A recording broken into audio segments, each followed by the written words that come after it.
Hey, attendees, can you hear okay?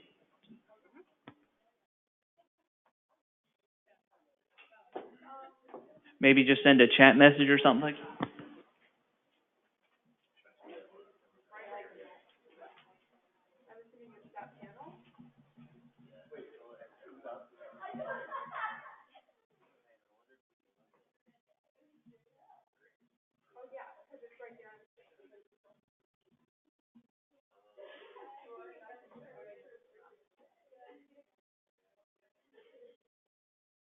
Brian's going to get a ton of credit for this because everyone's like, oh, Brian Whitaker is really on top of things.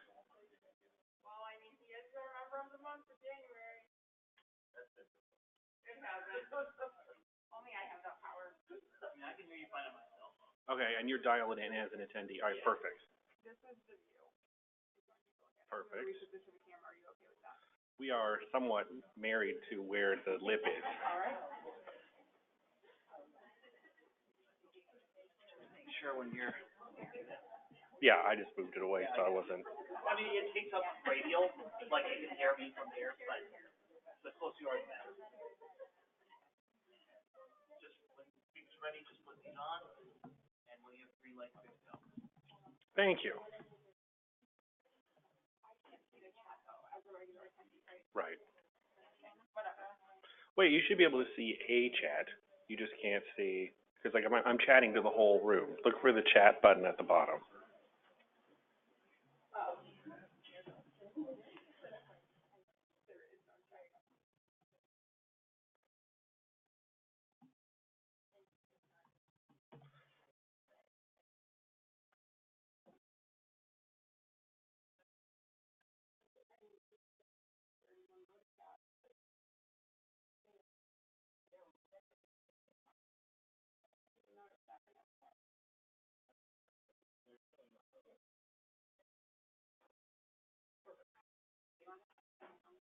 I told everyone we give a couple more minutes for in-person people to straggle in, but you might want to start getting.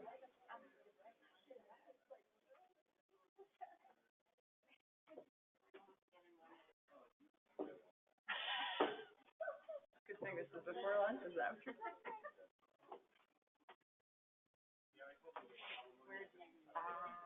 Wherever you want to sit. I'll sit in the middle here.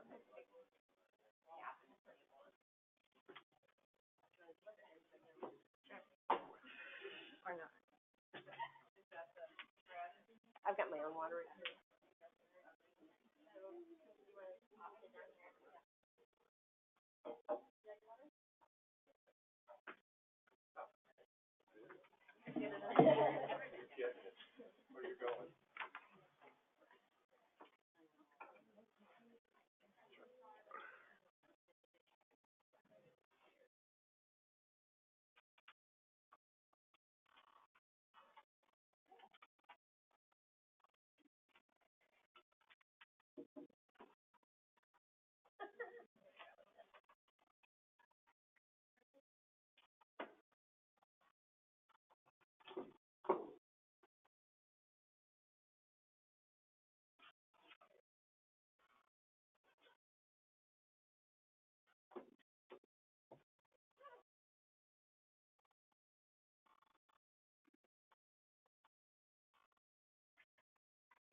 Oh.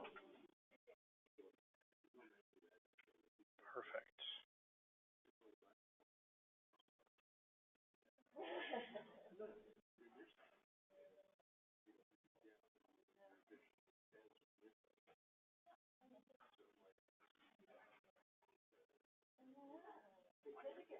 Okay,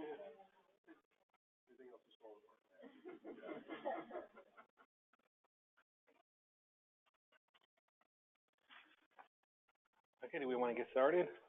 We have, so far, people are still trickling in, as tends to be the case, and we have about 120 so far out of the 501 that registered.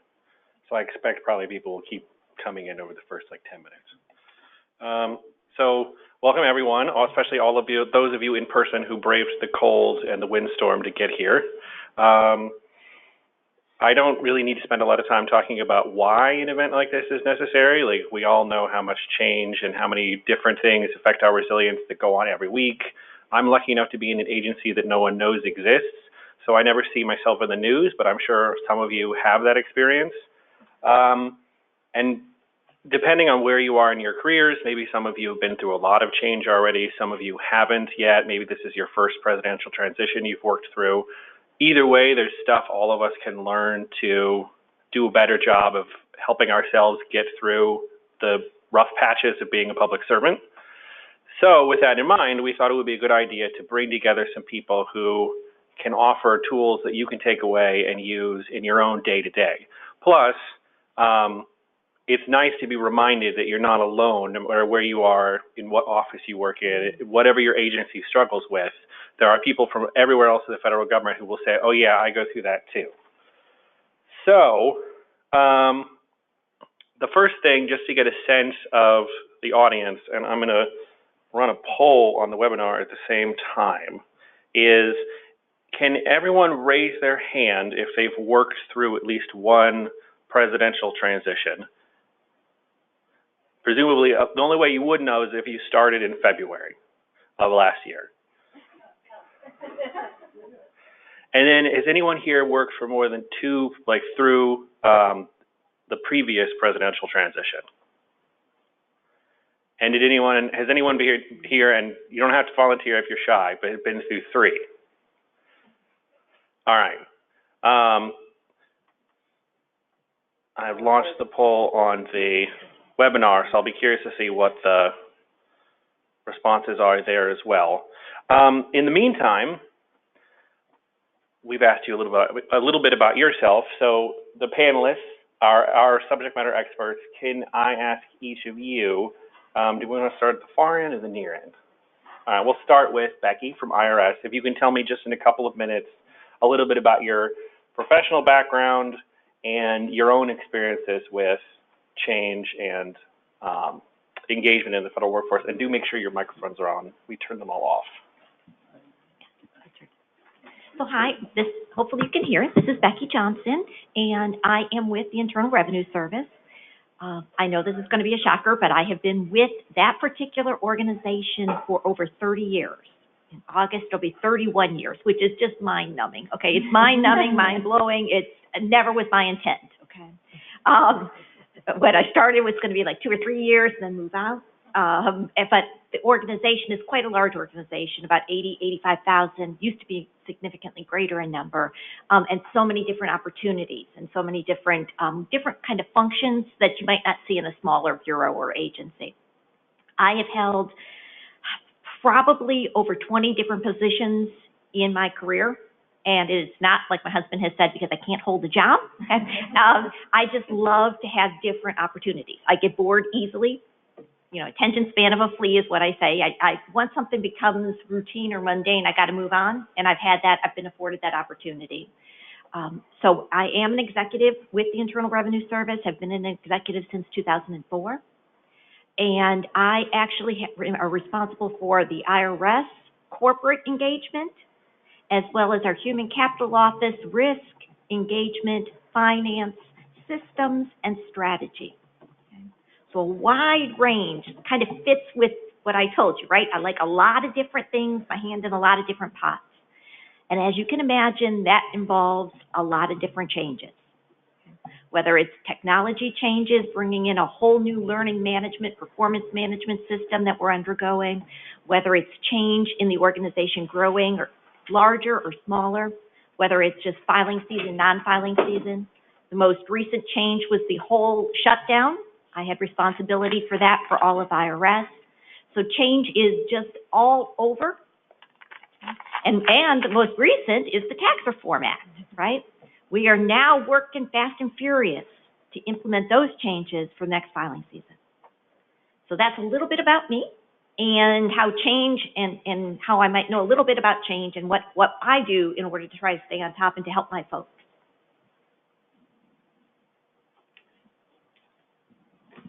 Good morning, everyone. My name is Nicole Vanell. I work at the National Cancer Institute at the National Institutes of Health. I started in government almost 18 years ago as a presidential management fellow. I'm going to see some nods, I think, either in person or virtually to that one. My experience professionally with change started with my very first job out of college. I had a boss who was not great and tended to churn through staff pretty quickly. And as one of the people who stuck around, roles were constantly shifting and messages were constantly shifting and how you had to do your work was constantly shifting. And it was a bit of a shock to have to experience that, but it did give me a lot of tools, little did I know at the time, to be able to navigate some changes that came later. In one of my positions at the National Cancer Institute, I had 5 bosses in 4 years because there was a series of actings because they didn't find a permanent replacement for a while. And I worked directly with that director of the office. And so it was my job to help keep the boat steady every time the captain of the ship jumped and I got another one in. And the ironic thing about that is I have a longer attention span than a flea, but what that also means is I don't like change. If it's not going to change, that's great. I'm good. So as someone who's not a big fan, I've had a lot of experience in trying to figure out how to help other individuals navigate that change, but also the organization itself. And there's an interplay between those that can be really complicated, even on a good day. So when you have a lot of things that are up in the air, it makes it even harder. And so that's one of the things I think we're all going to be talking about today is how to hopefully make it a little bit easier or to give people the sense that they have something they can do rather than feeling like they're helpless within a lot of changes that are in the hands of other people in terms of decision making around that.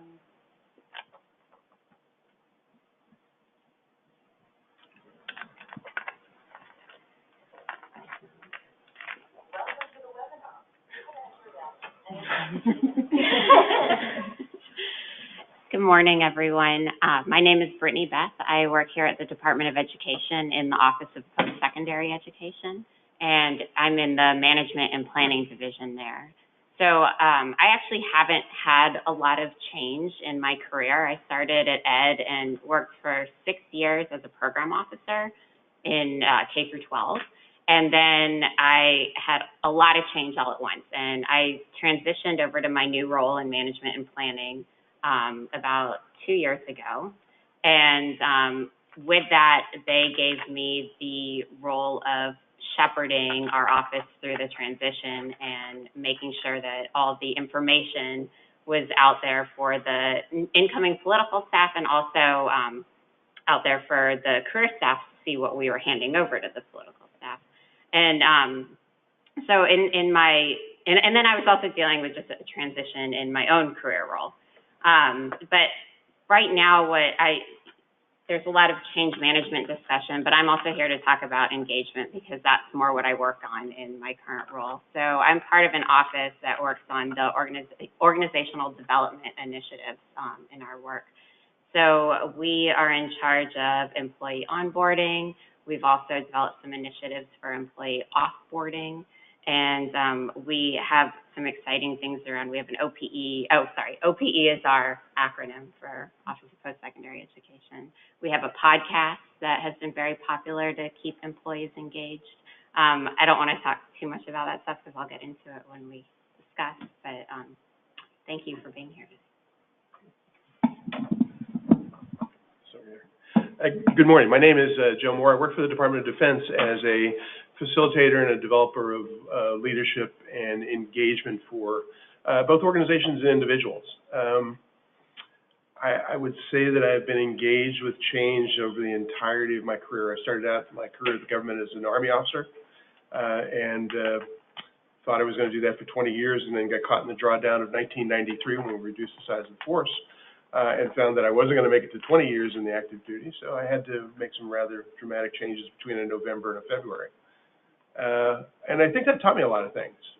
One of the things I learned was being a little bit self-reliant, and I also recognized that I had some of the skills that I needed to be able to do that relatively effectively, and didn't know that at the time. And that's something that I've developed and worked with since. Landed on my feet. I'm blessed to say that I've landed on my feet in about 3 different occasions with the government. All of them very positive changes. I've worked as a supervisor in organizations and been really involved with engagement with our employees for about my entire time, except for the last 3 years. Last 3 years is the first time I've not been a supervisor with the federal government, so it's kind of fun not to be. Very different as well. My concept behind what I do, if you had told me 25 years ago that I would be developing leaders across the Department of Defense as I moved into the later part of my career, I would have told you you're probably crazy. I don't think I would have ever believed I was going to end up doing this. And I love it. I think it's great. I think we have real opportunity with the folks that we work with and the folks that are new and coming into the organizations that we have to develop people that are going to stay with the government for a while.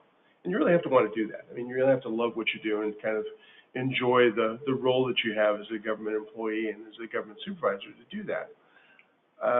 And I have had a blast every day I have worked for the federal government. That sounds both scary and crazy, but it's the truth. It's fun. It's different, and hopefully for some way or somehow I pass that along to the folks that I work with and that have worked for me in the past. So spent a lot of time thinking about engagement. Spent a lot of time thinking about what good leadership looks like, and I think we do that very, very effectively in our organization. And it's something that we push. We work with both individuals. We work with all our supervisors in the Washington Headquarters Services portion of the Department of Defense. That's the local folks. And we also work with organizations, develop organizations and make them better at what they do. And one of the things we have focused on in the recent past is engagement. I attended the Gallup Strengths community about 1.5 years ago, and I find that has been the basis for all manner of opportunities to engage in engagement with our organization. So very happy with what I do, very appreciate being here, and I look forward to offering up what it is that we do well. So thank you. We're tag teaming here. We're both from the Department of Veterans Affairs.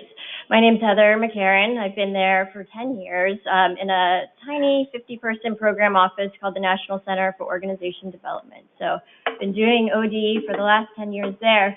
And in the last 5 years, I've really been working to improve our change capability in VA to start using more formal, complete methods for especially our priority initiatives. In the past, we are one of those organizations that do show up in the news from time to time. We have a lot of good ideas and good solutions to improve veteran care, but we're not always great at seeing those solutions through so that they actually experience the benefits that we had planned. So really in the last 5 years, we are working to help embed that capability and set each project up for success in all of VA. So it's a big endeavor because there's 350,000 plus people in VA. And that is why we're here to tag team, I guess, because there's a lot going on there. I've been trained as a clinical psychologist, so really been working on change for a long time, helping individuals change. And it's really translated well to what I do now, which is helping individuals change, but planning for it on a bigger scale. So excited to share what that looks like in VA and what we've learned along the way. Thanks. So my name is Maureen Marks. I'm Deputy Director of NCOD, the National Center for Organization Development. We provide OD services for the entire department. And we are a small shop, small but mighty is what we usually say. Try to work kind of subversively in our system and trying to impact things from any doorway we can find. My background is a clinical psychologist as well. I started in VA. I've been with VA for almost 22 years. And started as an intern in a psychology internship program at the Cincinnati VA. That's where both of us are based. Our office is based in Cincinnati. We're outside the Beltway, which has a lot of advantages, actually, for us. And So when I started, I was an intern and at that one hospital, and ended up going on staff there and was doing addiction treatment. So that was my primary work, was addiction treatment for about 14 years at the hospital. And for me, the whole VA was the Cincinnati VA. That was, to me, that was it. And it wasn't until I moved to NCOD about 8 years ago that I really kind of got this bigger sense of what our system really was like, how it was connected to, you know, all the pieces connected, and it was, so that was a huge change, and I totally shifted my career into a very different field. And, you know, as Heather said, many of those skills translated, but it was a huge change for me, and figuring out how to manage that and you know, get my feet underneath me and get engaged in this new kind of line of work was an interesting path. And our office, our strategic goal for our office is employee engagement. That's really what we're focused on and trying to drive in VA in many different ways, and we'll talk more about that. But change management has certainly become one of our major levers that we're using to try and impact employee engagement. Well, thanks, everybody. And if you're curious how the poll turned out, 49% of our webinar participants have been through 0 or 1 presidential transitions, 24% have been through 2, 15% through 3, 5% through 4, and 7% through 5+. So we've got a pretty good range of experiences in the audience and on the panel. So before we get to the tools, my next question is, and we'll go this way this time, is what would your elevator speech to the average employee be about why change, resilience, and employee engagement are so important? Why they're important? Because I don't know why you'd get out of bed every morning if you can't hang on to that. I think that's really the most important thing, is that in order to staying focused on the mission, staying focused on why it is you do what you do. I think in VA, that's a huge piece for us. We are really fortunate to have an incredible mission that is very clear and you know, strikes at the heart for a lot of people. And so even when our office runs, we administer the all-employee survey every year, and it goes all the way down to the work group level, so that there can be action planning all the way to the work group level. And one of the things that we know is that no matter how bad the scores are in the rest of the survey, that one question about how do you feel personally connected to the mission is always on a 5-point scale over a 4. And when that goes under a 4, we know there are huge problems in that work area because our mission is so strong. So, you know, being focused on what your purpose is, what your goals are, why you're there, that can help carry you through. Being focused on taking responsibility for your own professional development, I think is incredibly important. Being really engaged in that, having a sense of where you want your career to go, even if you don't have big ambitions. You know, kind of what is it that you get out of your career? You know, what is it a day-to-day that keeps you going? What are the things that are meaningful to you? Joe mentioned the Strengths Finder. You know, having a sense of what your values are and what really catches your passion, and looking for those opportunities and being active about that, not waiting for people to hand it to you, not waiting for your supervisor to start that conversation with you, taking that responsibility and doing that yourself, I think can make a huge difference. Yeah, I don't have too much to add there. I think we are incredibly lucky in VA, and I think a lot of people go into these public servant jobs because they're dedicated to some mission. And so my advice and elevator speech for people to reiterate the importance of being resilient during change. It can be hard to go through all this change. We were just talking about in VA, having revolving leaders every 4 years at least, with different agendas, maybe different leadership frameworks, different everything, can be difficult. But staying connected to why you're there can help people through that change. And if you don't stay connected to that mission and don't engage in the change process because you're feeling like a victim, like there's too many changes that aren't well executed, can lead to detriment to the veteran in our case, where they're not experiencing the benefits that we're trying to get to them. And so staying active and staying connected to the mission, I think, are two critical components. Right, yeah, it's not easy to run a healthcare system where your board of directors is Congress. Right. It's very challenging, and so having that mission helps everyone stay grounded and trying to move in the same direction. I used to tell folks when I was wearing a uniform that the thing that I enjoyed was that every day was different, and I didn't do the same thing twice in any 2 days. What I found was after I took my uniform off, I was doing the same thing. And that is that if you look at every day as different, every day as an opportunity, every day is going to bring change, you're kind of more equipped for it. I often ask folks that I've worked with in coaching and otherwise, that get frustrated with people they work with that don't want to change. Who was it that told them that they would not experience change from the time they graduated until the time they retired? Because there's somebody out there telling people that, and it's just absolutely not true. Life is change. Life is all about change, and the government changes sometimes very dramatically and very quickly, and you've got to be ready for that. You've also got to be ready for incremental change. And the one thing that I've worked with in terms of working with coaching folks is very often tell folks, find more than one thing that you're good at, and be developing the second thing that you're good at while you're working at the thing that you're good at now, so that when change is either thrust upon you or the opportunity shows up, you're ready to capture and grasp something else to move on. And don't stop at two things. Build as many things as you've got passion for, as many different dimensions and directions that you've got that you can work on at any one time, to build that opportunity so that when opportunity is there and it comes to you, pick it up and go.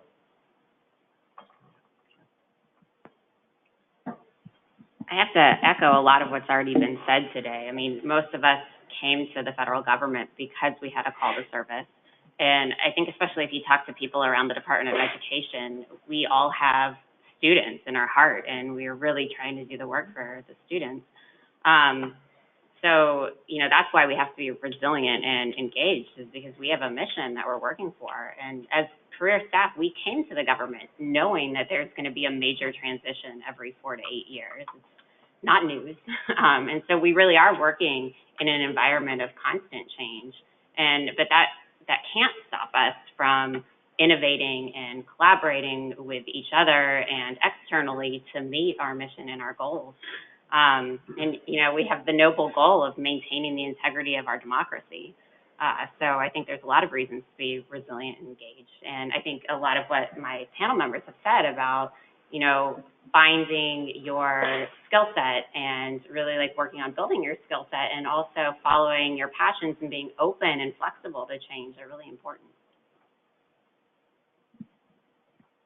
So to echo some of what was said, and in addition to exploring areas that you're passionate about and developing skills, my single biggest recommendation is to increase your self-awareness and understand how you operate, whether that's about a technical skill or something professionally. Because when change happens, your technical side is not the only part of you that shows up at work that day. The entire part of you shows up at work that day. And if you're stressed about something else, you hadn't had enough sleep, if you're struggling with the relationship in some way, shape, or form, all of that's going to matter in terms of how you hear about that, how you react to that. There are as many different people, there are that many different reactions to change. They're all okay. Don't ever let anyone say, oh, well, you shouldn't feel that way. Reject the word should from your vocabulary. It always implies judgment negatively about yourself or someone else. Not helpful. You can react any way you want to, and you have an opportunity every single time to choose how to respond in ways that can be more or less productive for yourself and for the people around you, and that's personally or professionally.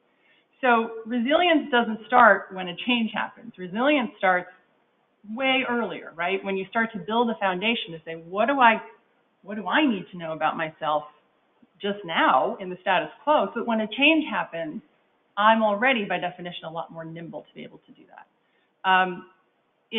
Don't go grocery shopping when you're hungry. At that point, it's just too late.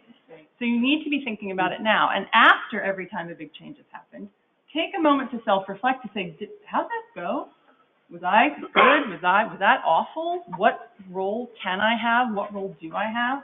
That's also partially how you build that self-awareness to be able to call on it for next time. none of you are sitting in this room or listening online without having gone through a change, right? You're in position to be able to be here. And a lot of times we forget that because those are changes we've chosen rather than changes that we have not chosen and need to respond to. And you still did things to help you navigate yourself, get to this place successfully. Those are always things that you can learn. So even if one change is very different from another change, the fact of the change is the same. And you can take some of those things and say, how can I do this differently next time to make it go even better? Or maybe help someone else if this one went pretty well. And so I always say, rather than a big elevator speech per se, I would say, close your eyes, right? And think about the best work experience you ever had, right? And what made that? What made that so wonderful? And how did you feel? And then shift real quick. Think about the absolute worst work experience. And what made that so? And how did that make you feel? Okay. And then building on the self-awareness. What did you do to influence that, if anything? And what could you do different to impact that? Okay. I know I do a little bit of coaching with folks, and oftentimes, it's fascinating. Oftentimes people, when they go into coaching and they say, I need a coach or I want a coach, it's because they're going through a difficult change, right? They're recognizing they're having a difficult time and that's unusual or uncomfortable. And it really, really goes to, sometimes it is looking at the values, the introspection, the values of the individual and the change going on, and really digging that deep to see.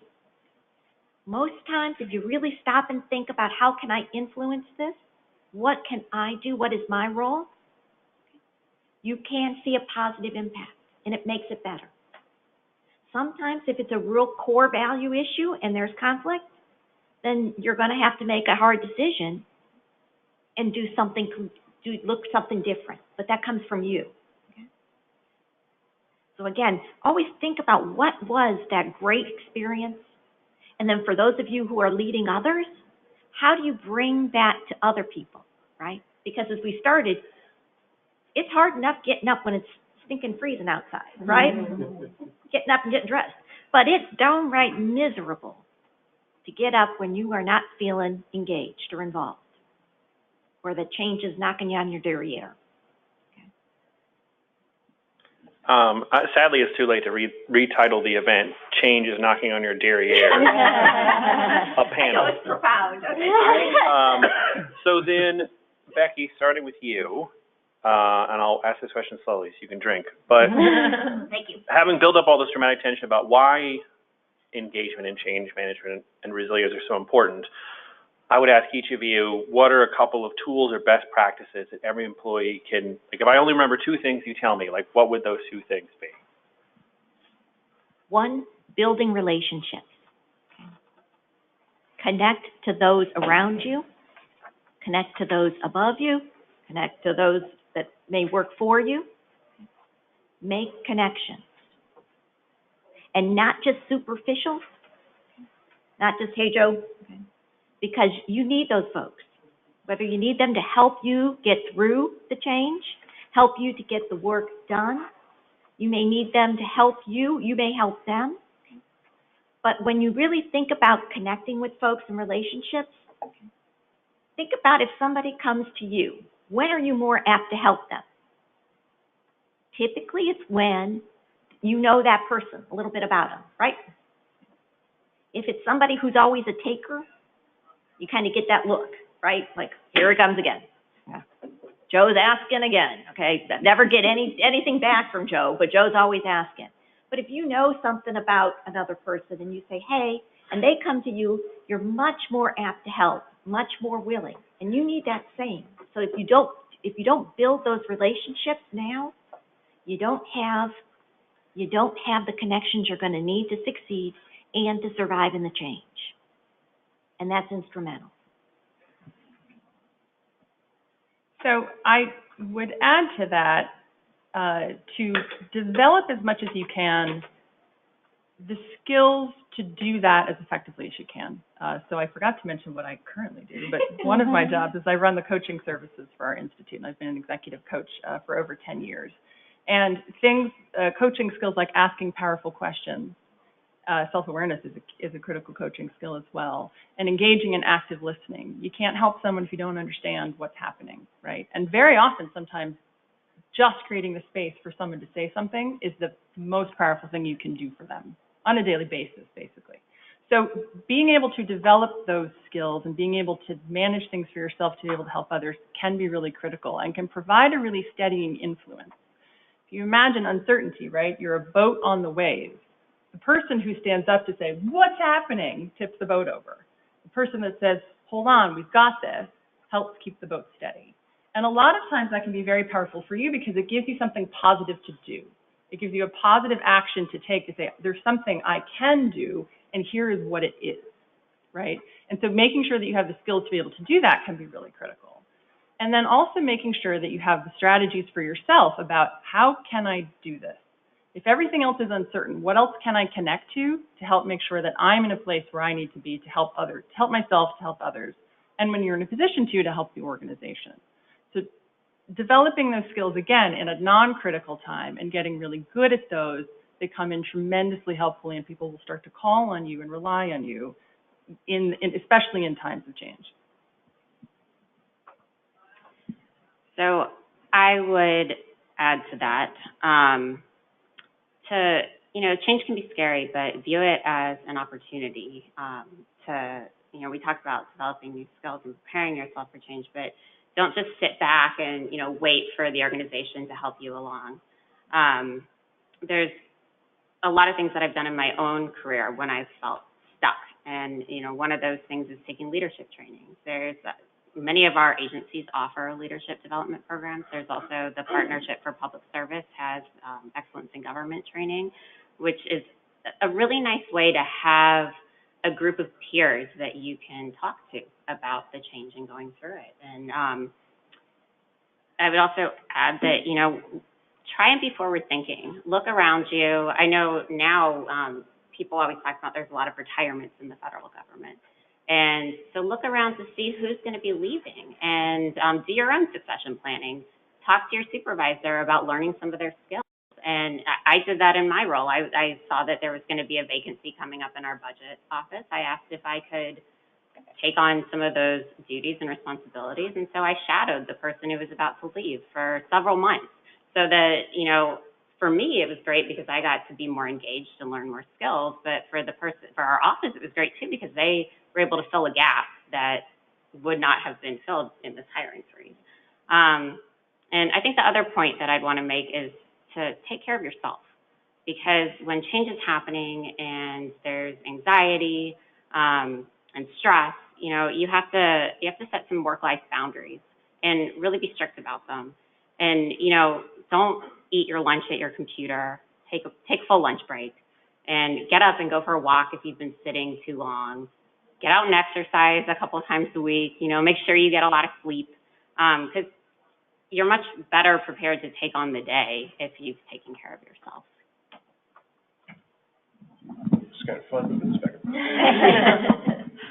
forth. The first point I offer has kind of been touched on already, and that is know yourself. And there's a lot of dimensions to that. There's a lot of tools out there that are very effectively tied to that, whether it's Myers-Briggs type indicators or Clifton Strengths or critical thinking or emotional intelligence or 7 habits of highly effective people, or whatever the tool is going to tell you something about yourself that's going to be tremendously valuable. Maybe not today, maybe not tomorrow, but eventually. And the sum of all those tools is even more valuable in recognizing the kind of the sum of what all of you is. And you folks had kind of touched on that. That is knowing what makes you tick. Because what makes you tick is what happens when you interact with everybody else. The other part that I would offer is to learn from adversity. When small things go wrong, I can look around me and find that I am part of the problem. But when things go really bad, the first person I look to is me. Because I find that in major adversity, I'm usually my own worst enemy. And if you've got the ability to, when that point happens, when something falls apart, to be able to be introspective enough to look and see what's going on inside so that you don't repeat it, or so that it doesn't become systemic with you. That's a great thing to be able to do. Edison, was once approached when he was trying to develop the light bulb, and he had tried about 900 different methods. And the reporters that were talking to him said, Mr. Edison, you've tried 900 different ways and you failed 900 different times. And he said, no, I don't look at it as failure. I know 900 ways not to produce a light bulb. That's kind of the idea of working your way through adversity, the ability to recognize that, things may be going wrong now, but I can get out of my own way and I can do things that can make this into a positive outcome. So those are my two. I like that tip. When things get really bad in VA, I just look to Maureen and what has she done again this time? I like that. I'll use that. You'll be very happy that I learned that today. I think the number one tool I would recommend people use, and we brought it today, and it's on the table over there and available electronically, I think, for virtual folks, right, Joe? Yes. Great. I don't know what all those tools are, but the one that I'm referring to is something you can do during change. It's so easy, especially in government and a big system, constant change, to be working with people who feel like a victim of change, or that this mandate has come down and here they have to implement it. It doesn't even make sense anymore once it gets down to the front line. That's a very common experience in VA.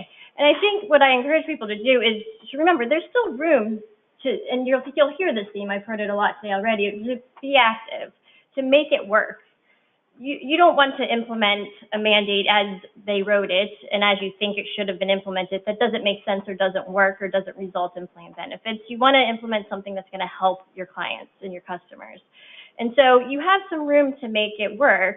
And the thing that I always encourage people to do is during change, there are individual change processes people go through, and to really seek what is needed for you and your coworkers to move forward.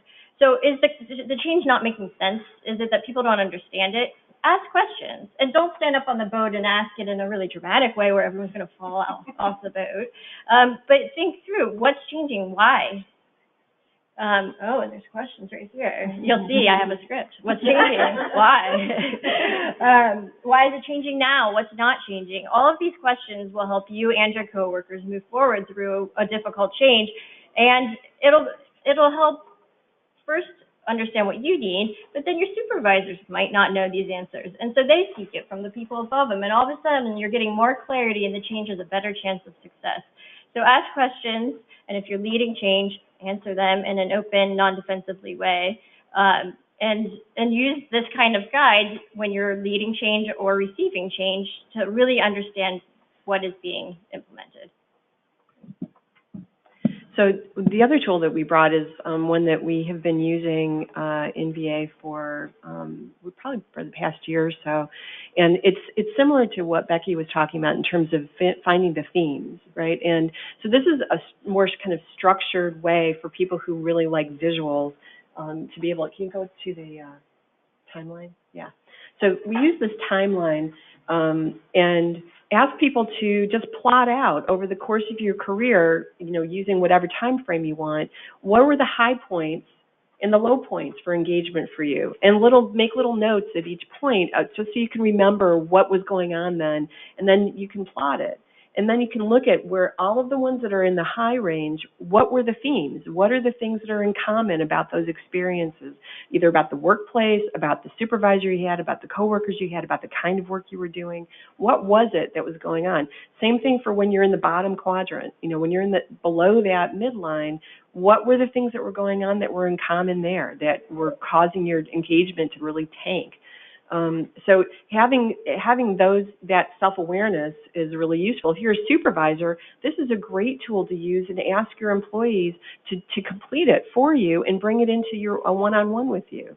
And it's a nice way to be able to have a conversation where you can learn more about what engages that employee, and also be able to give them feedback, so that if they're saying, oh yeah, I'm really highly engaged right now, and you're kind of been going, oh no, not so much, That it gives you a nice way to organically have that conversation without getting really ugly, without you having to kind of wag your finger. You can just say, this is really interesting because I'm not sure. I think I see it a little differently than you, and here's how. Here are the things that I'm seeing that seem to be different than the way you're seeing them. Let's talk about that, and how can we understand that? Maybe I've not been clear about my expectations and what I'm looking for. How can we reshape your job to, so that we're matching better? So this tool is a really nice way of being able to have those kind of conversations and learn from your employees, your individual employees, what engages them.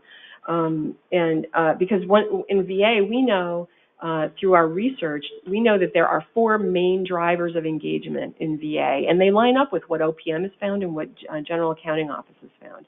That actually using workforce survey data, having employees know that you are using the data, you're doing action planning, that's one of them. It's just using the data, and having employees know that their own data is getting used. Displaying effective leadership behaviors, right? In VA, what we found, again, based on data, is that servant leadership behaviors are really what drives engagement. That when people are operating based on servant leadership philosophy and mindset, that's how they approach their leadership, even if they're not in formal leadership positions. Frontline employees, everyone can be a servant leader, and that when you approach your work from a servant leadership mindset, that drives engagement. People are much more involved. The environment is much better when more people are operating from that kind of framework. Having formalized process improvement methodology that is employee-driven and owned. It's not just that you have a process improvement, a systems redesign kind of method, but that it's employee-driven and owned.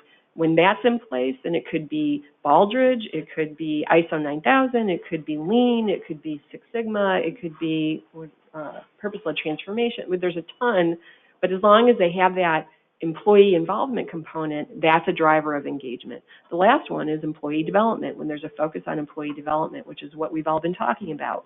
Owning your own professional development, and as a supervisor, knowing that that's part of your job. And again, that's a servant leadership concept, is having a focus on developing your employees for their own sake, not just for the sake of the organization, but for their own success, because when they're successful, the organization is successful.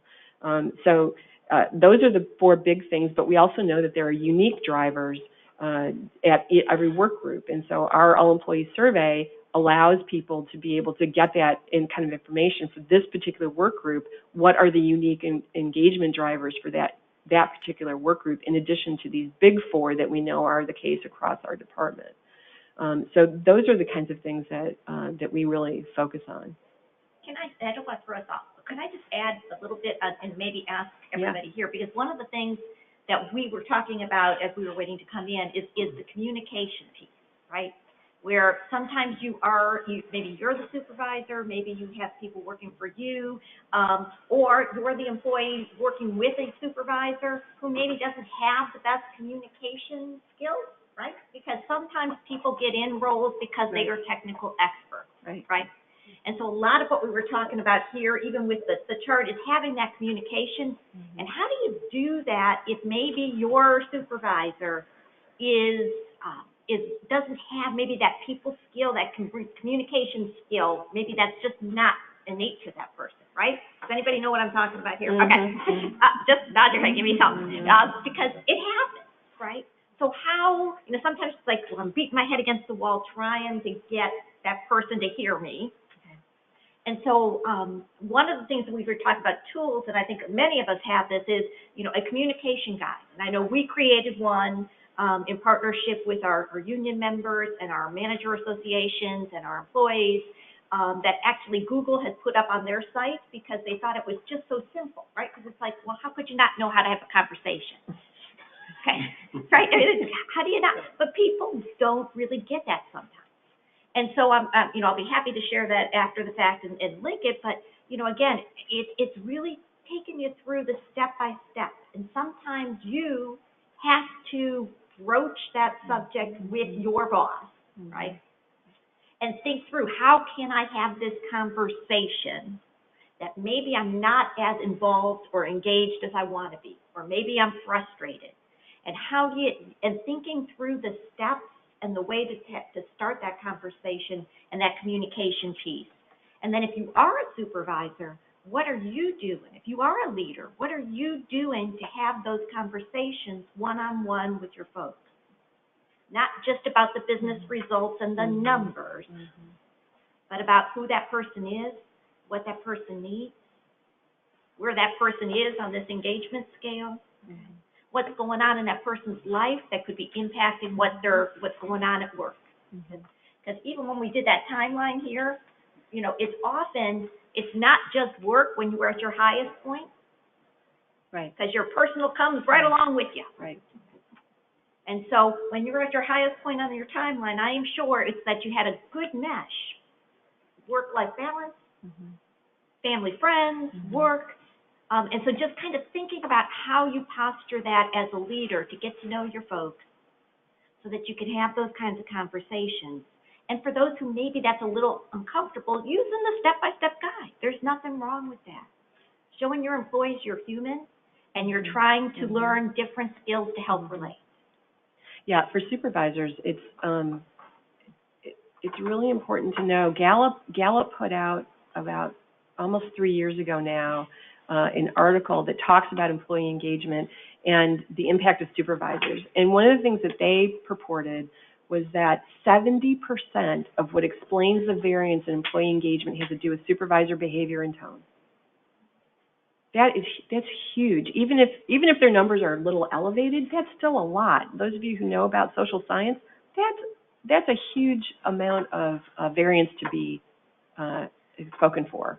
And so we don't, I think as leaders and supervisors, we really underestimate our influence. We don't have total control. It's not 100%, but we have a lot of influence over the kind of engagement that we're seeing in our work group. And again, in VA, it's that servant leadership approach and mindset and all of the behaviors that flow from that that can have make a big difference in that level of engagement. So I was going to talk about the Gallup research too. It is the single biggest factor that affects employee engagement, hands down, right? Of all the things, that's the one thing.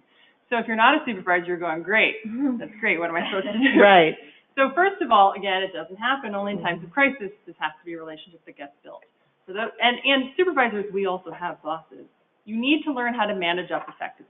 Managing up is not a dirty phrase. People think, oh, that means I'm manipulating someone, right? It's not. It's how do you work effectively with your boss? How do they like to communicate? What time of day is their energy the best? Do they prefer things verbally or in writing? When is a good time to give them not so good news, right? You need to develop those kinds of skills. And managing up becomes most critical when supervisors are less effective at managing down. So if you have a really great boss, you still need to manage up, and it's not quite as critical as when you're really struggling to get what you need. So there's if they're not telling, how do you ask these kinds of questions, right? And what sort of thing is important about that? That's something that you can do at any level of an organization in terms of developing an effective relationship with your boss.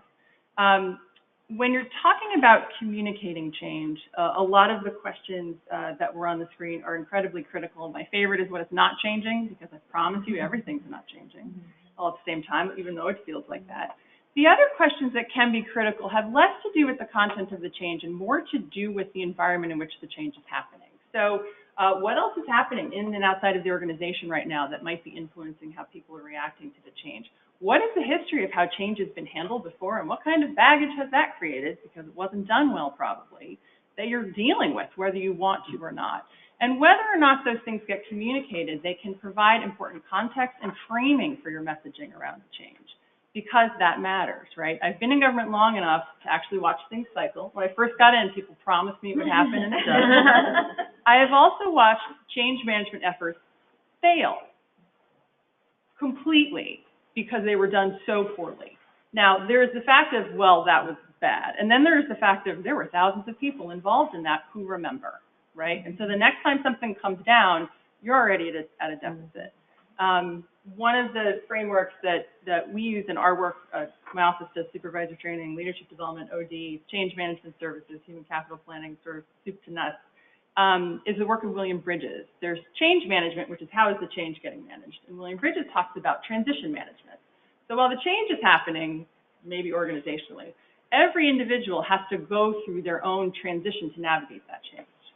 So within the last several years, the vast majority of employees in our institute moved office locations. If you would like to freak people out, tell them that their office is moving, right? Some of them have been there 20 years and the stacks of paper are this high from the floor, not their desk, mind you. So, and you have a lot of people that have a lot of individual ways they have to kind of get through that.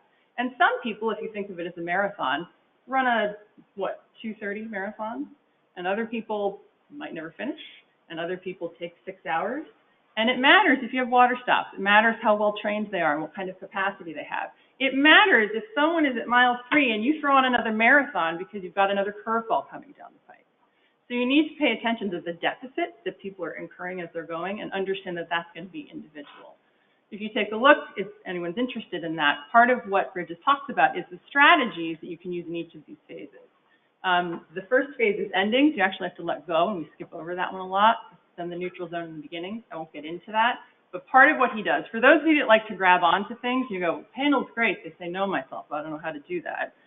Start to look at some texts like this, or Tony Schwartz and the 4 Dimensions of Energy. Do things like the DISC assessment or a Strength Finder or any of those sorts of things. That can sometimes give you something to grab hold of that's a little more concrete. And you can start to say, well, that might work, that probably wouldn't. Oh, that sounds good, and then I'll combine a couple of these things. But for a lot of people, that can be a helpful place to start, is with some of the folks that do that. Yeah, we've actually grabbed onto ProSci. So we have a site-wide license because ProSci talks all about that, Nicole, about that all organizational transition is really ultimately individual transition, that organizations don't change, it's the people in them that change, and that you have to do things that are going to help those individuals make that shift. And so we have, this license with ProSci where we have a whole suite of tools, concrete applications that help with that process, help with, assess where people are, where are the majority of people, where do you have people, because they're going to be in different places. Well, that's my slide, but you illustrated the point perfectly. Right. I brought this, I had done a presentation a number of years ago, about 60 people in the room, about to go through a major change. And we had them write down on an index card, when I say the word change, what is your response? These are verbatim, it's not all of them, but this is literally what people said, and it goes from anxiety to trailblazing, all within the same room.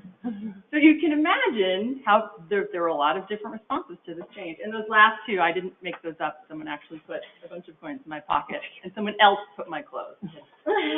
Two funny ones. But if that's where people are starting, and you're not even talking about a specific change, just the word, you can imagine then how different people are reacting. And again, none of these are wrong. This is all okay, and people need to know it's all okay. And it's important because it's going to matter how they navigate it and how you can help them, whether you're an individual contributor or a leader, with a formal position in the organization. It's really interesting in VA, and Joe, I'll let you ask your next question in a second. Because you get to see that play out across the whole country. You have one change that every facility is supposed to implement, every medical center. And there are some medical centers that have a very long history of failed changes. They're going to need more strategies, better communication to help them along than a facility that's really great at it, has great leaders that are good at engaging people through the process and supporting them. So it's interesting to be able to see that play out across, at still a big scale, a medical center, but across the country. Well, yeah, and what's adding to that is that we'll have a change that's happening at every medical center, but it's going to look different in Poplar Bluff, Missouri versus LA versus Billings, Montana. I mean, we have medical centers in so many different kinds of geographical areas, different kind of cultures, and implementing these same changes in all these medical centers, it just looks very different. And so the way that it gets approached has to be tailored to the site that they're at. I promise I won't take this off track anymore. No, I mean, that's why we're here, is to hear you guys share your expertise and also to see some of the patterns that pop up across different agencies. We can all learn something from our colleagues in other agencies. So I wanted to see, part of this is to help the people who took the time to attend. So is there anyone in the audience who has a question? I know we've seen a couple questions coming on the webinar as well. If you want to start putting those in the chat. If you have a question in the audience, we do have a microphone back there. It is off, so whoever goes first gets to turn it on. And while we let people think of things, sort of the kickoff question I would ask is, so you guys work across multiple offices. In your work or in your experiences with different agencies, have you seen patterns in terms of what factors affect change, resilience, and engagement across different offices, across different regions, across different agencies? Like, what are the things that we all have in common? There are 4 drivers of employee engagement. That's really, you know, GAO has found the same ones, OPM has found the same ones. I think VA, we've validated them in VA. I think for me, those are really the common, when you talk about employee engagement, those are the common factors. And when talking about change resilience, they've been mentioned already, it's how much change is going on for employees at that time. Is it a service that, you know, every medical center is implementing something in their primary care setting, but this one primary care in LA is also implementing 10 other things? That's going to mean something different. So there's going to be more resistance there. So the amount of change, the past success implementing change, and the strength of the sponsors leading the change are common factors that we see across how resilient, or that lead to how resilient organizations are when they change. You know, and I was just going to say, you know, we always say, you know, employee involvement is employee engagement, right? So if a change is coming, people are much more apt to at least be tolerant or embrace it, hopefully, if they're involved, right? But if it's a change, which, you know, again, we come from a large organization and, you know, DC is kind of, you know, it, right? If folks, we have people all across the country, right?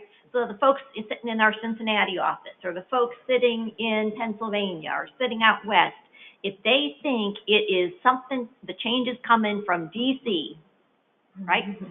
I see smiles already. You know, it's like, you might as well toss that one right out the window, okay? If it's being done to me and I'm not a part, much harder to see a successful change effort, or see that initiative succeed, because they're not a part.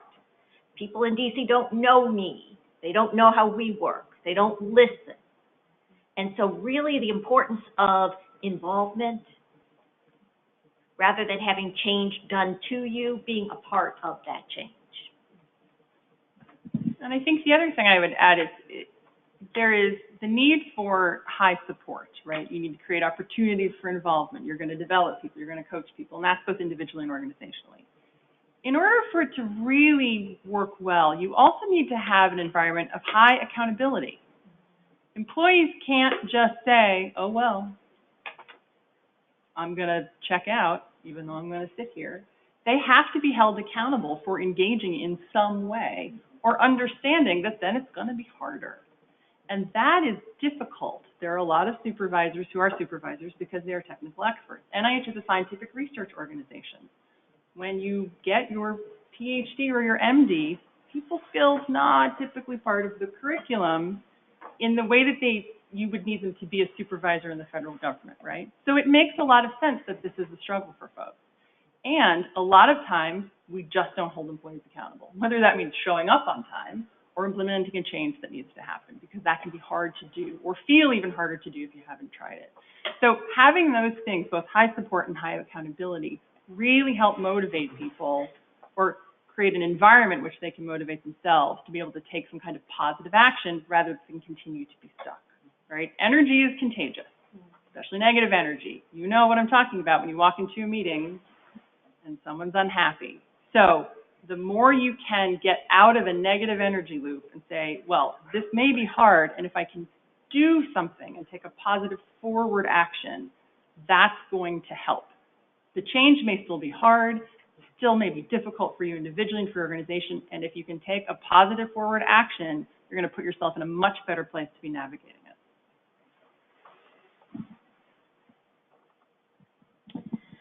So I want to talk a little bit about the things that the organization can do to create mechanisms for dialogue between staff and leadership, between supervisors and staff. And I want to highlight a few things that the Department of Ed is doing and a few things that our office is doing, because I think we're doing a really good job in creating ways for employees to feel more engaged and to feel more valued. So ed-wide, we've had a few grassroots initiatives. And it's really important that engagement be multi-directional and not just coming from the leadership down. And so we have two that have recently started that I think are really excellent department-wide, and they were both started by staff who were in leadership development programs at Ed. And so one of these is an initiative called Recognize Ed. Recognize. And that it was developed to showcase staff talents, and that's where staff come and teach a class on an outside hobby that they might have, or maybe a special area of expertise that they have within their role. And those have been very popular. And another one that just started is called Ed Culture Champions, and it's another staff initiative to promote an engaged workforce. So it's calling on the people who work in the workforce to advertise events that are going on, to highlight the work that they're doing to improve engagement, and to really be champions of engagement to create a better culture at the agency. Flipping to some of the things that we're doing in our own organization in the Office of Post-Secondary Education, we've tried to create a pipeline of engagement activities that keep people involved from day one of their job until they leave. And so one of the things that we developed, unfortunately right before a hiring freeze, was an onboarding program. So we did put out, and it's housed on SharePoint, so anyone can access it. But it's an employee onboarding toolkit that helps people find the resources that they need when they first come on. And it also gives a guide for a buddy system, so that it shows you how to pair a new person with a seasoned staff member to show them the ropes around the agency. So we've got you engaged the moment you come on board. And then I started to mention this earlier, but we also have a staff-driven initiative called the OPE Podcast, which is something, there's one of my colleagues who used to work in radio. She wanted to do this. Our leadership supported her. And it's a monthly podcast. It's about 30 seconds long. And she interviews staff about their work and how it connects to the mission and to our values as an organization. And so it helps people feel that connection to the mission that's so important, but it also helps employees get to know each other a little bit better. So I think that's a really cool thing that we're doing. We also have our offboarding toolkit, which we kind of shifted our focus to developing when the hiring freeze happened. And that's just to give people a clear process of what to do in the last couple weeks that they're in the office to make sure that everything transitions smoothly and that they turn in their keys when they leave. And we also have an exit interview as part of that. It's voluntary, but it allows people to give us feedback and to hear them about, how they think we could improve the organization. And the last thing I want to mention, because it's about training, is that we've redeveloped our process for training and centralized it in our office. So everyone has to have a conversation with their supervisor to develop a professional development plan for themselves. And all of the training that they request has to tie into a set of core competencies that we develop as an office. So all the training is relevant because it connects to their core competencies and to their plan, but it also forces that dialogue and that conversation with your supervisor, because you can't ask for training funds if you haven't had that conversation. So I think I'll end there. Having worked with a number of organizations, I think change is embraced about the same way across most organizations. And within that, and this is very general, about 2/3 of people are resistant to change. Roughly, that's a very rough number. And 1/3 are either okay with it or enjoy it. I'm one of those people that enjoys change, and I scare people. I'd like to do things different every day. I'd like to do things different every time I do them. And that's the fun of doing them. If you can find a way to find the people that are positive and conducive towards change when you're trying to introduce change, you're probably going to be more successful than if you engage the people that don't want to do it in the first place. And so, finding a conduit to make the change positive to start with has much more of a chance of making the change stick in the organization than if you deal with people that have got their arms crossed already and saying, we've tried this already. So, look for the folks that are conducive to change. Look I'm not talking about cheerleading. I'm just talking about people that can enjoy the fact that process can be made better. Process can always be made better. find them and employ them to be part of your change process. So we've gotten a few questions on the webinar end. Let's see. One, I think that is for Nicole, but I think everyone might be able to answer this, is when you talk about the transitions framework, can you talk about some of the best practices in helping people have closure to the old before they transition to the new? So some ideas that happen, you know, if there's reorganization, for instance, is there something that the old office is going to do before they finish? Are they going to go to lunch? Are they going to do an activity? Are they going to, you know, give each other feedback? When we had to move our offices one time, we were all sort of standing around and people were like, we feel like we should do something. And so one of my coworkers started playing a song really loudly from her office, Green Day, It's Time of Your Life. And, just very appropriate sort of change for transition. She was like, I felt like we needed something. We all said, yeah, we did. And then, because we were all moving together, right? But some people have been in that space for 15 years, and so it felt a little bit like home to them. So something that is concrete, something that's visible. When I've left jobs before, I used to work at a school, so I drove around the campus for a little while, right, on my last day. Just my own individual way of saying goodbye to that stuff. If you have to change logos, if you have to, you know, change something that's tangible, having sort of ceremony of getting rid of the rest of that stuff, right? In the private sector, if they have to shift, you can probably burn it, but government buildings wouldn't recommend that. Irish wakes, also very popular, not on government property. But things that actually allow people a sort of, again, an action to take to be able to say goodbye, or just introducing it so that people can do it individually. So, you know, this is a big shift. If there's something that you want to do to help you let go of that, you can think of that, or just to have a discussion as a group. Sometimes just the, oh yeah, this is too bad, or oh, we're really looking forward to it, is all people need. But oftentimes we just skip over it entirely and don't understand that there is a letting go, and people can really mark that in a ton of different ways, just to recognize, say, yeah, this is an end of something, and we have a beginning, right? We don't just skip over the end to that. So it's create your own adventure, but a lot of different things. And so we also have a question, can you talk more about the first engagement driver using the data? Does this mean that employees know that the work they do is actually used? I'm thinking this is a question for you too. Yeah, so it's both, it's not just seeing the data, which is an important part, but it's also that next step of knowing that it's getting used, that there's some action that's happening, there's some improvement that's going to happen, there's some change that's going to be, some way the survey is being responded to. And part of what we find in VA is that leaders actually pay quite a bit of attention to the all-employee survey results. They look forward to them every year. They want to know. They want to make changes based on it. Part of what happens is they don't communicate very well and make explicit connections between the changes that are happening and the fact that they're tied to the results.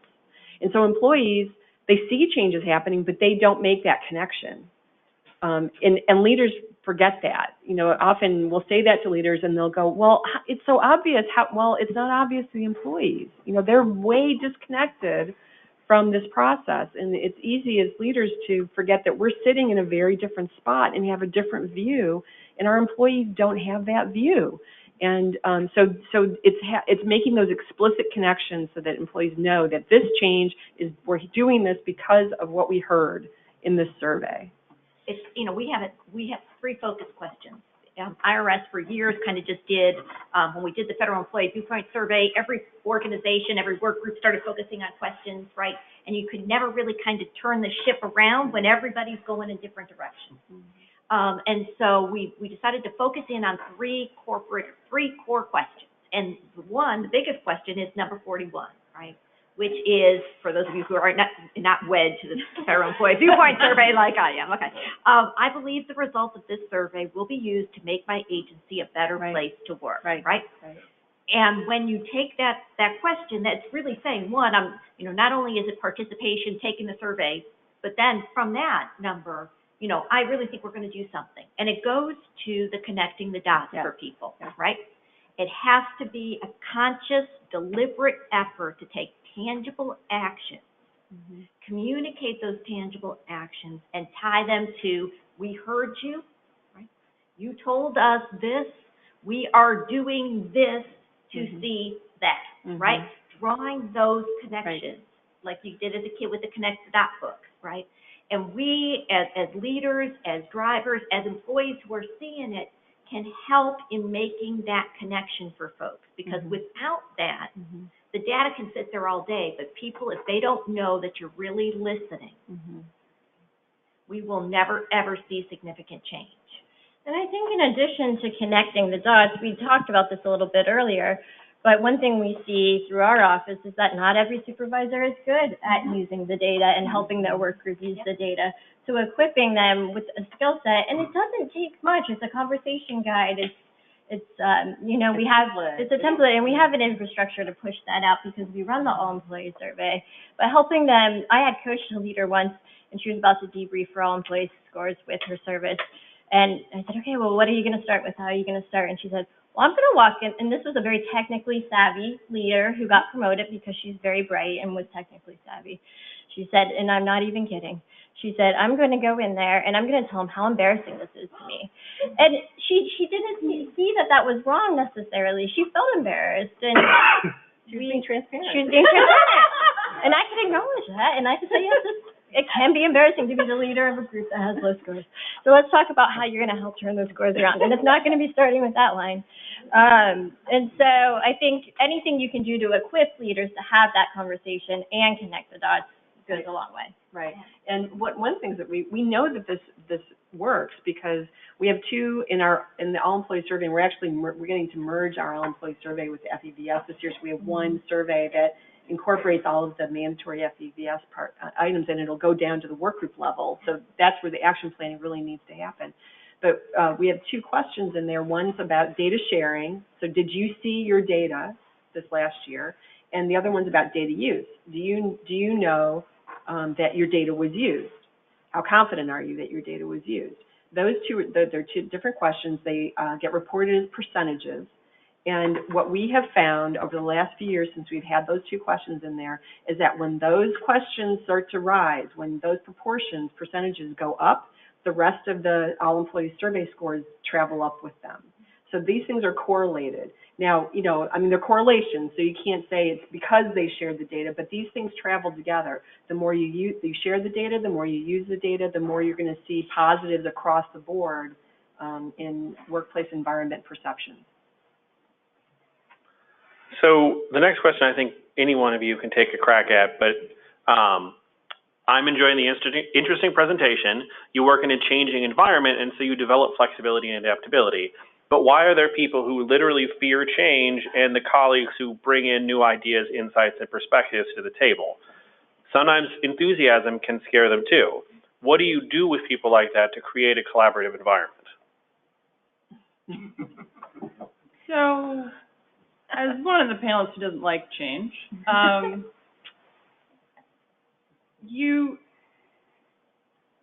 lot of times when folks have a different style from you, that is what it is. It's just different. It is not better. It is not worse. It is different. So you first have to recognize that they may or may not be afraid. They may or may not be resistant. Any adjective is a story you're telling yourself that imbues some kind of meaning into what you're seeing, right? And a lot of times when we do that, it's very easy to reduce others to labels and to label them as a problem in some way. And not necessarily a huge problem, but just an awkward point for me, and this isn't working, and this is sort of a problem in that sense. It is very rare that people are a problem. There are some, and it is very rare. The vast majority of people do not have the time or the energy when they get up in the morning to try to figure out how to make your day miserable. Right. They don't. They're way too concerned with themselves, as we all are, right? There are rare exceptions, and I know I always get this, but that is true. People are not usually a problem. Usually they have a problem. And unless you take the time to figure out what their issue is, they are not going to listen to you.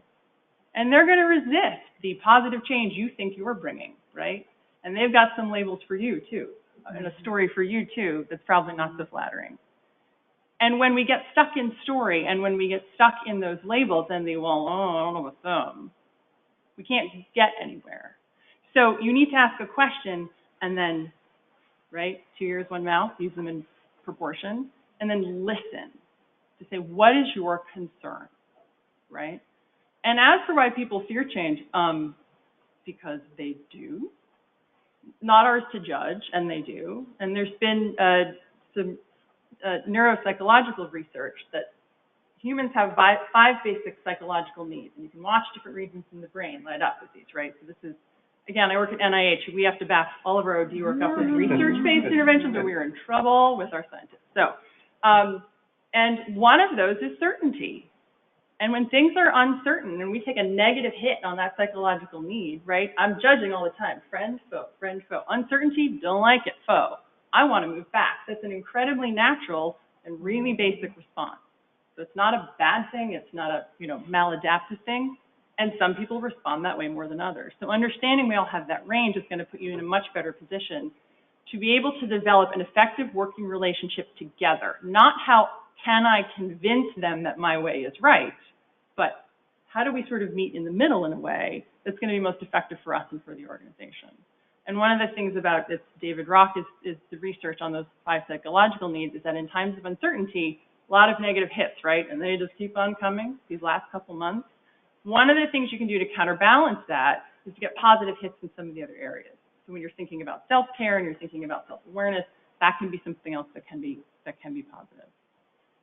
I was also going to suggest, I come from an organization, I said I've been around 30 years there, and I'm not an anomaly. We've got people 40 years, 50 years, 60 years, right? And so they come with a great deal of history and experience. And so sometimes when people come in with new ideas, right, they're remembering how it kind of cycled through maybe 5 years before, 10 years before, 15 years before, 20 years, right? Okay, they're coming through with that. That's where their perspective is. That's where their frame of reference is.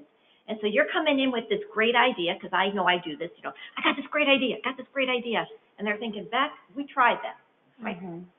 And if you could just keep pushing, I got this great idea, rather than stopping, and remember I talked about building relationships, if you know that person, you know how to talk with that person, right? So it's not, I want this idea, I want this idea, I want this idea. It's more of a, hey, I'm thinking about this. Have we ever tried something like this before? Right? Let that person give their history, okay? So it takes 10, 15 minutes for the person to go through the story about what happened before, and, what made it fail? What was encountered? Asking powerful questions, really being interested, to then see maybe your idea is a great starter. Maybe it's already been tried, but you're actually bringing that person into the fold. And that's a whole lot better than telling that person we're going to do it because it's my great idea. Hope that makes sense for folks. So another question we have is, can you speak more about the second driver of engagement and what discrete leader, I just want to, 1 through 4, just one at a time. I think actually this is something that even framed this way, all of you will be able to answer, which is what are the discrete leader-led actions that are recommended to improve engagement? Discrete little, well, so if I were to boil them down to three things, when we work with executive teams in our office, we talk about visibility, approachability, and accessibility. If leaders focus on those 3 things, they're likely to be in the right place. I would really recommend doing as much reading as you can about servant leadership. There's some wonderful books out there. 7 Pillars of Servant Leadership. There's the Greenleaf material. Robert Greenleaf is the one who coined the term and did a lot of the kind of seminal writing about that. He's not a writer by profession, so his writing is, it's tough to read him, but Kent Keith has done a really nice kind of revision or editing of Greenleaf's original monograph. It's much easier to read and understand and take in. That's a wonderful book. Dare to Serve is a wonderful book. Turn the Ship Around by David Marquette is a wonderful book. There are lots of really good books out there that really describe what it means to be a servant. The Serving Leader is another excellent book by Ken Jennings. So it's really about authenticity, about being approachable, about being transparent in ways that are appropriate, being accessible, sharing power, having a collaborative relationship, being humble, that sense of humility. It's not about seeing yourself as less than or being subservient to. It's about remaining teachable. That to me is the best definition I've ever heard of being humble, is that you remain teachable, that you can learn from anyone around you, no matter how high up in the organization you have gotten. That you care about psychological safety, that you care about leading from your values, that you embody your values, that you see leadership as being about being of service. That's the whole point of leadership, is being of service to everyone around you, and that you can do that no matter where you are in the organization. That if I'm a frontline employee, if I understand that my role is to be of service to everyone around me, that includes my coworkers, that includes the people who are outside my work group, who we're connected to my customers, to our community, to, Congress, to, whoever your stakeholders are, that you see yourself as being of service, that you are committed to the success of everyone around you. It's behaviors that flow out of those kinds of attitudes that are going to get you in the right place. And linking it back to the self-awareness conversation, there's not a lot, there are some of them out there, but there's servant leadership, like 360 assessments. It's a good place to start, to just take an inventory of what are the behaviors of a servant leader, and where do I fall in these areas? What could I do to improve? Where's my area for development? You don't have to formally even take it, but just doing a quick kind of check as to where do I fall now. And there are a lot of them out there.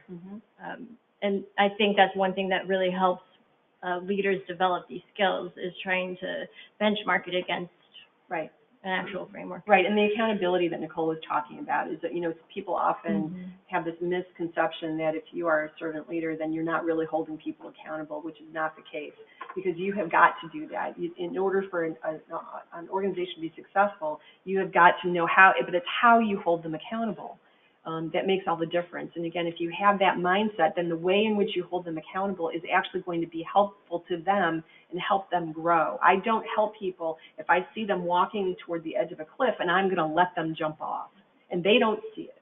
But because of where I sit in the organization, I can see that what they're doing is leading them toward the edge of a cliff. It's incumbent on me to call attention to it, to help guide them in a different direction so that they don't shoot themselves in the foot. And so the more I can approach my employees as a mentor and a coach, and I'm on your side, and what you're doing is going to damage your success, and I don't want to see that happen, that's being a servant leader who holds people accountable. One of the things, a real specific action that we found has great significance to folks is the walk in the shoes. Okay? So when a supervisor or a leader takes the time, especially if it's a couple levels up, where they take the time to actually spend a day, half day, with someone who's actually doing the work, right? Spend the day doing it. Learn about what you're doing, more than just the work product you find out about the person, right? You're talking, you're seeing, you're spending time. That visibility piece that you referenced. We talk a lot about, in our organization, doing town halls. And town halls are great if you do something with the information you get. Right. So I have the one story, and it's kind of the horror story, where I was talking to one of my, to a peer, and this was many years ago, talking to one of my peers who went out to do a town hall. And so as I was talking to him about engagement, I said, well, what were the takeaways? What are the concerns? And the person said, I don't know, I was too busy talking. I didn't have somebody there to take notes for me, so I have no idea. Now that defeats the purpose, right? So the visibility, it's important that it's positive, okay? That you're doing this for the right reason, and that it goes to the servant leadership. The visibility is key. Make sure you're doing it though, and do something with that time and value that person.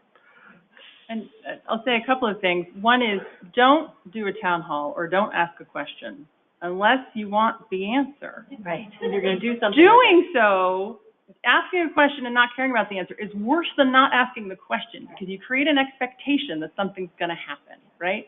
So you've got to be really careful. And a lot of what we've talked about, I think some people who are not people go, I can't, right? I can't. It's too much touchy-feely. I can't do this. What I'm here to say is, yes, you can.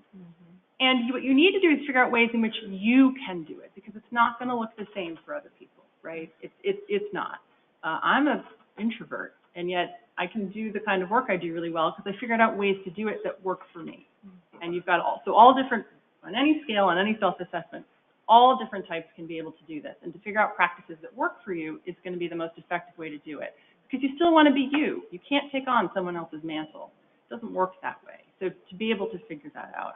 The other thing I would say about the leader piece is a quote I heard a long time ago in one of my favorite trainings. People don't care how much you know until they know how much you care about them as an individual human. And that does not mean you need to become their best friend and you need to know all about their personal history, right, from the time that they were born. But it does mean that you recognize that they add value to the organization, because you're going to be interacting with them in a certain kind of way. So we are running a little short on time, and I know that we promised people who signed into the webinar that they could leave at 12:30. So what I'm going to propose is that we have an in-room question. Let me close out the webinar, and then I know some people here who need to leave as well, but that I'm sure our panelists can wait a couple minutes. Your flight hopefully is not that tight. And then you will be able to ask your question as well. Does that work? Perfect. So thanks to everyone who attended, both in person and virtually. I wanted to especially thank Brittany, our panelist from the Department of Education. This lovely facility is all due to her work. When she signed up to be a panelist, we hadn't picked a location yet, so it was one of those, what did I get myself into situations. I wanted to thank all the panelists, so a hand for them as well. And then also thanks to young government leaders who provided the webinar support and a lot of the communications, especially in helping us reach younger employees who haven't been through as many transitions. For those of you who are curious, it is a cross-agency professional development network of millennials and emerging leaders in government. And then otherwise, thanks again, and please ask your question. Where'd you go?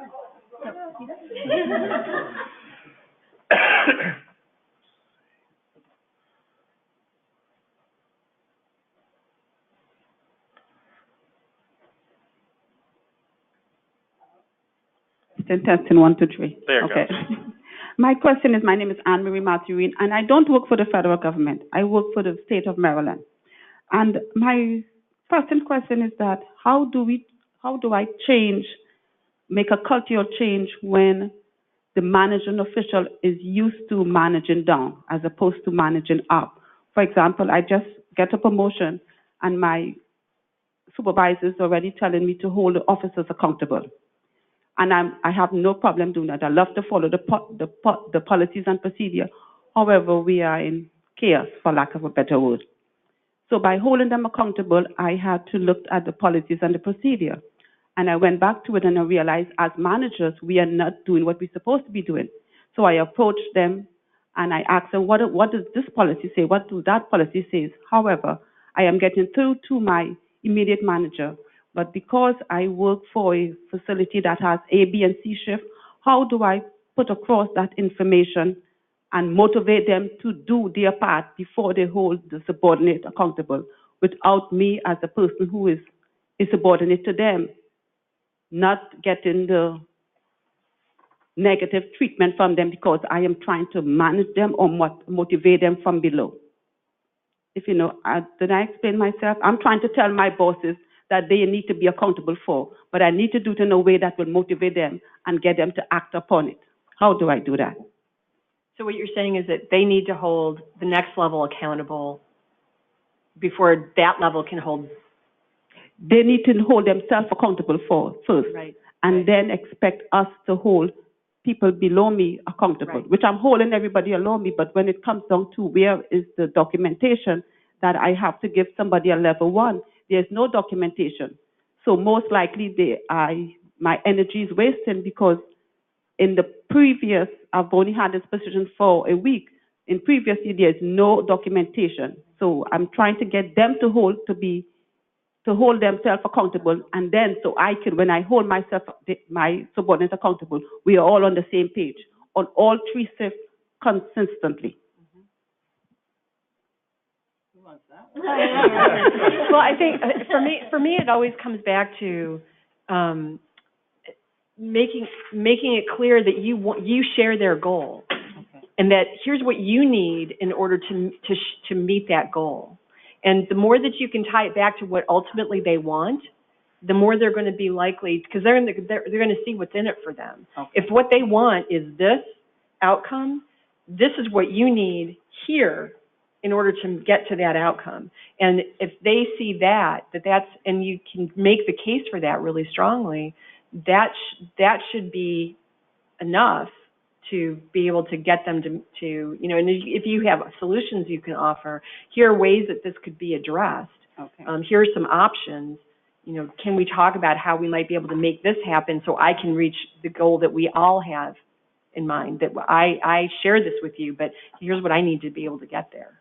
And the flip side of that is also to think about what the consequences are if you don't get that. Right. And not to present that in a shaming way, but to say, if I can get this, then here's what can happen. And if I don't, here's what can happen. Then they get to choose ultimately if they're in charge. But at least you have laid that out, so they go, well, I didn't know that the bad thing was going to happen. You didn't tell me that, right? So to think about the sort of, here are the pros, here are the cons. If then, Right, and then they sort of put out the roadmap. The other thing to keep in mind, because I heard you say this a couple of times, we love our research, Daniel Pink, prolific author, one of my favorite works of his is called Drive, and it talks about motivation. And you can't actually motivate anyone else. What you can do is create the environments in which they can motivate themselves. And one of the key things is autonomy. So you have to give people choice in what they do. So this approach also goes to letting them make the decision, right? To say, oh, well, I can do this, and here's how I'm going to do that. So there's some critical things around that. We can't force people to motivate it, unfortunately, but it's true.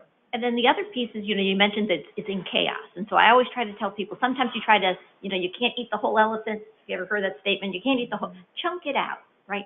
So nobody wants to hear their entire organization is in chaos, right? Not a good conversation starter. So it's kind of saying, hey, let's chunk it out in a way so that, you know, hey, I'm you know, trying to do what, you know, you're asking me to do, and I've noticed this particular effort, we need some work. Here is, you know, and lay out one piece at a time, right? See some improvement, get some improvement going, show that, keep that conversation going. You know, sometimes it is saying, you know, hey, you did this and this really helped move this forward. This helped us succeed. Go to the next chunk, right? And as you're starting, you're going to see that then your boss is actually going to be seeing that and making that connection. You can help make that connection for him or her. Okay. But if you try to take it as the whole organization is a mess, okay, it probably won't succeed as well. So just chunk it and then think through and have that kind of conversation, you know, talking about being accountable, and then here's what I need from you to help me to get that. Thank you. I appreciate you all. Thank you. Sure. All right.